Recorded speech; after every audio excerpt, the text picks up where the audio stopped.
Whenever we finish a project, we do a lot of soul searching. A lot of reference got kicked around. The Seven Samurai, the Magnificent Seven. We talked very early on about showing off a more human approach to Spartans. We definitely focused on trying to go back to sort of the core of what made Halo CE, the Combat Evolved, the sort of phenomenon that it is. I remember my first time playing Halo, and I was in that first level, and after winding through these technical corridors, fighting aliens, and then I step out into this world, and it just opens up in front of me, and it's beautiful and alien and huge. That was a sort of seminal moment for me, and I think that's part of what we want to capture in Reach. Something that was core to the game at the beginning was that sense of wonder and exploration. We started with a series of events. We basically set out like, okay, from this date on Reach to this date, we built a military campaign. We all had a desire to really flesh out the backstory of what happened prior to Master Chief and Cortana even entering the picture. We knew there were other Spartans, and it just seemed like such a rich area to tell a character-driven story with new characters. We wanted this team to feel like a Delta Force type team that are usually a smaller number. Why are we not seeing explosives residue? This particular team, Noble Team, they've survived by staying together. You're Noble 6, you're a replacement for a Spartan that's died. You're experiencing this story, boots in the mud. We looked at the story of Reach, and it was obviously a more intimate, character-driven story. We really needed the attention to real-world detail, trying to make these characters' faces really feel like believable. We started everything over from scratch, came up with a whole new rig for how we animate faces and also how we approach like texturing them, modeling them, everything, and just put a lot more time. Difference about a couple million polygons. We absolutely want Reach to tell a human story, and that's going to require us to invest significantly into higher fidelity models, much more open environments, larger numbers of AI than ever before in a Halo game.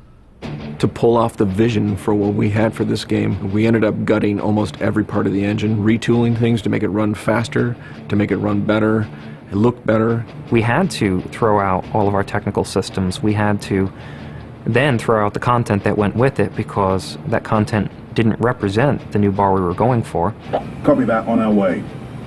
Don't need command to tell me. Been on hers half my life. Let's shoot it.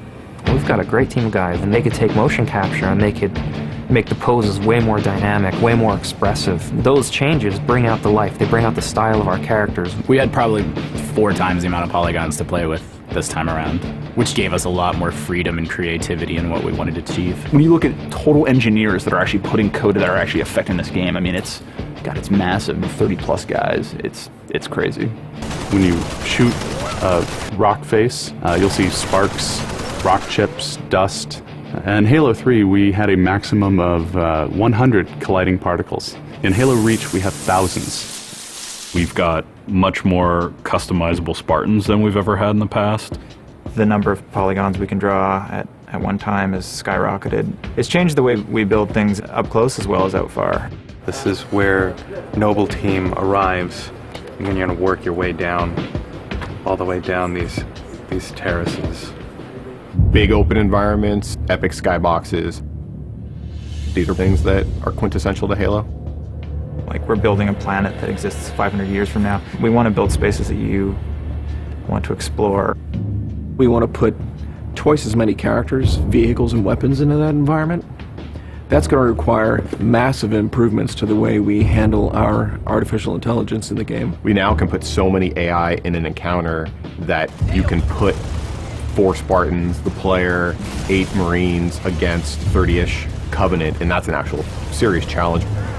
Bringing the elites back was something that was really a true joy for us because they're such an awesome character to fight. What if the Spartans and the soldiers don't actually understand what the aliens are saying? What's that going to feel like? What if we can get back to having the aliens feel really alien and threatening? these people and this planet and this story deserve something new and different. Just a different underlying sense of tragedy, heroism. We're rebuilding everything from the ground up.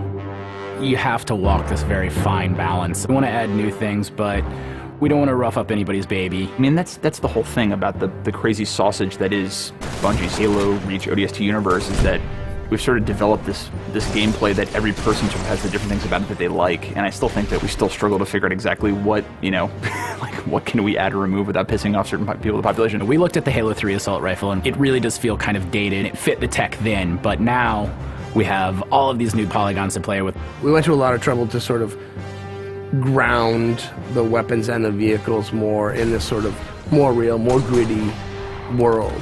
We refined a lot of the weapons to push them into their particular role, and that role is defined a lot by range and the range of combat that you're going to play. For instance, the DMR, which is a sort of medium to long range suppression marksman rifle. It's going to be a sandbox game. It's not going to be a carefully scripted game where every movement of the AI is controlled by a mission designer. It's much broader than that. It allows the player to deal with encounters in their own specific way. There's definitely going to be offhand grenade throwing. There's definitely going to be vehicles. There's definitely going to be a large number of weapons that are incredibly powerful, incredibly accurate, that allow the player to feel like a badass. Now, if you melee him in the back of the head like you really mean it, you're holding down on the button, and you will launch into this more elaborate animation sequence. It's going to be a very different campaign experience for people overall. We're doing stuff in the campaign that people absolutely won't expect from a Halo game. Bigger battles. Brand new cast of characters.